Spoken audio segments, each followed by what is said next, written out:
જય હિન્દ જય ભારત। સ્વાગત છે તમારું ગુજરાત સરકારી હબ ચેનલ પર।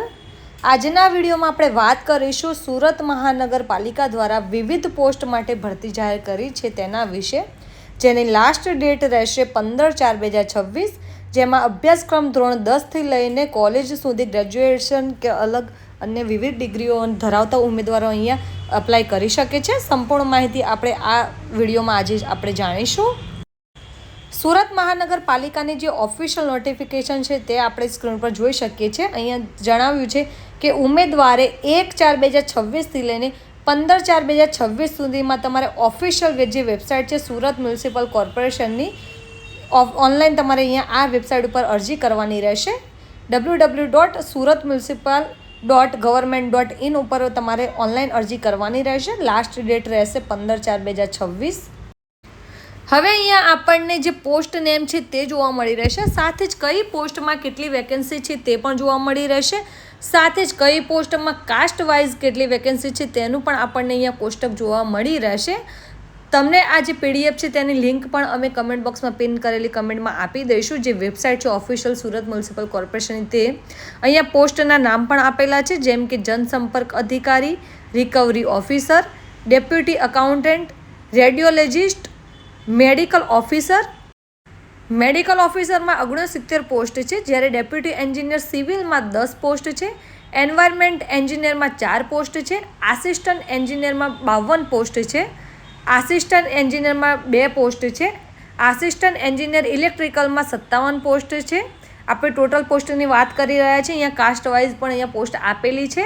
ત્યારબાદ અહીંયા ડેપ્યુટી ટાઉન પ્લાનરમાં 16 પોસ્ટ છે, આસિસ્ટન્ટ ટાઉન પ્લાનરમાં 54 પોસ્ટ છે, ટેકનિકલ ઓફિસરમાં 4 પોસ્ટ છે, રેડિયોગ્રાફી ટેકનિશિયનમાં 4 પોસ્ટ છે, કમ્પ્યુટર સુપરવાઇઝરમાં ટોટલ 12 પોસ્ટ છે। આ રીતે અહીંયા દરેક પોસ્ટનું તમને અહીંયા કોષ્ટક આપેલું જ છે, જે તમે સ્ક્રીન પર જોઈ શકો છો।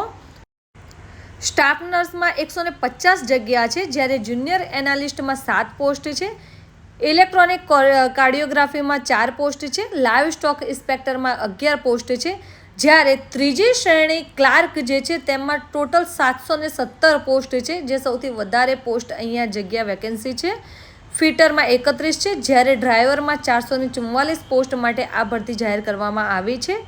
ડાયાલિસિસ ટેકનિશિયનમાં 4 પોસ્ટ છે, ટેકનિશિયન ઇકોમાં જે 4 પોસ્ટ છે, ડેપ્યુટી ઓડિટરમાં 1 પોસ્ટ છે, જ્યારે માર્શલમાં 323 પોસ્ટ છે, ટેકનિકલ આસિસ્ટન્ટમાં 112 પોસ્ટ છે, મેન્ટેનન્સ આસિસ્ટન્ટમાં 30 પોસ્ટ છે, જુનિયર ફાર્માસ્ટમાં 30 પોસ્ટ છે, લાઇબ્રેરી ક્લાર્કમાં 7 પોસ્ટ છે।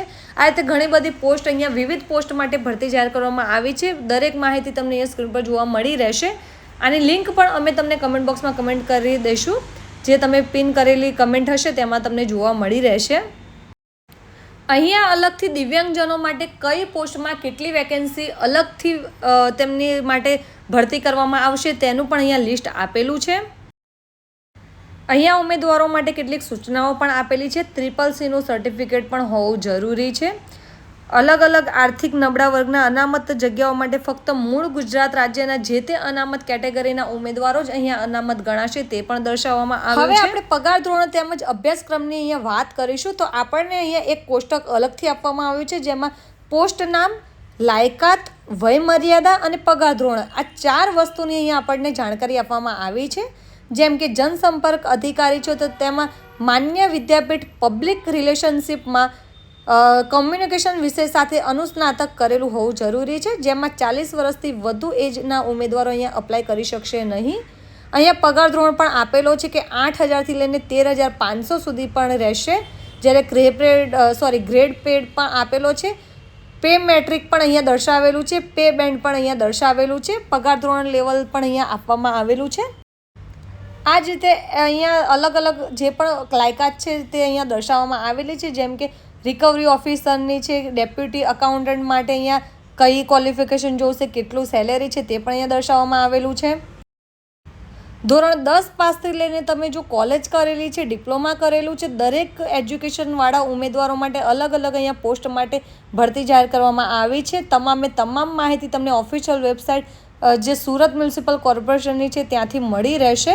જો તમે પણ આ લાયકાત ધરાવી રહ્યા છો તો તમે પણ અહીંયા અરજી કરી શકો છો. અરજી લાસ્ટ ડેટ 15/4/2026 રહેશે. આઈટીઆઈ ઉમેદવારો પણ અહીંયા ફિટર લાઇનમાં અપ્લાય કરી શકે છે. ડ્રાઈવરમાં ધોરણ 10 પાસવાળા ઉમેદવારો અહીંયા અપ્લાય કરી શકે છે. ડાયાલિસિસ ટેકનિશિયનમાં અહીંયા ધોરણ 12 પાસ તેમજ જરૂરી લાયકાત ધરાવતા ઉમેદવારો અહીંયા અપ્લાય કરી શકે છે.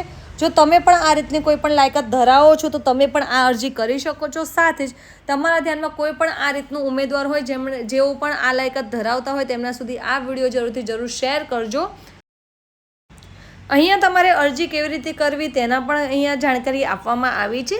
તમારે www.suratmunicipal.government.official વેબસાઇટ ઉપર આવી જવાનું રહેશે. જ્યાં તમારે અગાઉ કોઈ પણ જાતનું રજિસ્ટ્રેશન કરેલું હોય તો તમારે ફરીથી રજિસ્ટ્રેશન કરવાની જરૂર નથી. તમારે ફક્ત ને ફક્ત તમારા આઈડી પાસવર્ડથી લોગિન કરવાનું રહેશે. પરંતુ જો તમે ન્યૂ યુઝર છો તો તમારે ન્યૂ રજિસ્ટ્રેશન કરવાનું રહેશે. ન્યૂ રજિસ્ટ્રેશન કરવા માટે પણ અહીંયા સ્ટેપ જણાવવામાં આવ્યા છે કે email address and mobile number તમારે એડ કરીને તમારું રજિસ્ટ્રેશન કરવાનું રહેશે. ત્યારબાદ તમારી જે પણ જરૂરી વિગતો છે તેને તમારે ફિલઅપ કરીને તમારે લોગિન કરી લેવાનું રહેશે. ત્યારબાદ તમારી પર્સનલ ડિટેલ્સ તમારે ફિલઅપ કરવાની રહેશે. ત્યારબાદ તમારે તમારી એજ્યુકેશન ડિટેલ્સ ફિલઅપ કરવાની રહેશે. ત્યારબાદ તમારે જે પણ ડોક્યુમેન્ટ્સ તમારે લાગુ પડતા હોય તે ડોક્યુમેન્ટ્સ તમારે અહીંયા અપલોડ કરવાના રહેશે. તમારા ફોટોગ્રાફ્સ એન્ડ ડોક્યુમેન્ટ્સ સિગ્નેચર દરેક વસ્તુ તમારે ઓરિજિનલી અહીંયા અપલોડ કરવાનું રહેશે. કોઈ પણ જાતની અહીંયા ઝેરોક્સ માન્ય ગણવામાં આવશે નહીં. ડોક્યુમેન્ટ્સ અપલોડ કર્યા બાદ તમારે ડિક્લેરેશન ફોર્મ ઉપર તમારે ટિક માર્ક્સ કરવાનું રહેશે અને એપ્લિકેશન તમારે સબમિટ કરવાની રહેશે. તમારી જે એપ્લિકેશન છે તે કન્ફર્મ થઈ જાય ત્યારબાદ જે પણ લાગુ પડતા ઉમેદવારોને પેમેન્ટ કરવાનું હોય તે ઉમેદવારે અહીંયા પેમેન્ટ કરવાનું રહેશે અને તમારી એપ્લિકેશન છે તે કન્ફર્મ રીતે અહીંયા સબમિટ થઈ જશે. ફીસ પેમેન્ટની વાત કરીએ તો બિન અનામતના જે ઉમેદવારો છે તેમને 500 રૂપિયા પેમેન્ટ કરવાનું રહેશે. જ્યારે તમામ કેટેગરીની મહિલા તેમજ અનામતના વર્ગ અને અનુસૂચિત જનજાતિ કે અનુસૂચિત જાતિ દિવ્યાંગજનો માટે 400 રૂપિયા અહીંયા ફીસ પે કરવાનું રહેશે. તો આ રીતે તમે પણ ઘરે બેઠા જાતે તમારા મોબાઈલ થ્રુ આ એપ્લિકેશન કરી શકો છો. એપ્લિકેશન કરવામાં તમને કોઈ પણ જાતની પ્રોબ્લેમ જણાય તો જરૂરથી અમને કમેન્ટ બોક્સમાં કમેન્ટ કરી શકો છો. તમે જો આ લાયકાત ધરાવતા હોય અને કોઈ પણ તમારા ધ્યાનમાં આ રીતનું ઉમેદવાર હોય તો જરૂરથી આ એપ્લિકેશન કરવી જ જોઈએ. ઘણી બધી સંખ્યામાં આ જે પોસ્ટ છે તેની ભરતી જાહેર કરવામાં આવી છે સુરત મ્યુનિસિપલ કોર્પોરેશન દ્વારા. એપ્લિકેશન કરવામાં તમને કોઈ પણ જાતની પ્રોબ્લેમ જણાય તો જરૂરથી અમને કમેન્ટ બોક્સમાં કમેન્ટ કરી શકો છો. સાથે જ જે એપ્લિકેશનની લિંક છે તે પણ તમને અમારા વોટ્સઅપ ગ્રુપમાં પણ મળી રહેશે. તો જો તમે પણ અમારા વોટ્સઅપ ગ્રુપમાં ન જોડાયા હોય તો તમે અમારા વોટ્સઅપ ગ્રુપમાં જોડાવા માટે બાયોમાં લિંક આપી છે ત્યાંથી ક્લિક કરીને અમારા વોટ્સઅપ ગ્રુપમાં પણ જોડાઈ શકો છો. અને આવી જ અન્ય વધુ માહિતી માટે અમારી ચેનલ ગુજરાત સરકાર એમને like, follow, share and subscribe કરવાનું ભૂલશો નહીં. દિવ્યાંગજન ઉમેદવારો માટે પણ આ ખૂબ જ એક મોટી તક આવેલી છે. આથી આ વિડીયો વધુને વધુ લોકો સુધી જરૂરથી શેર કરજો. માહિતી પસંદ આવી હોય તો વિડીયોને જરૂરથી લાઇક કરજો. સાથે જ અમારી ચેનલ ગુજરાત સરકારે અમને like, follow, share and subscribe કરવાનું ભૂલશો નહીં.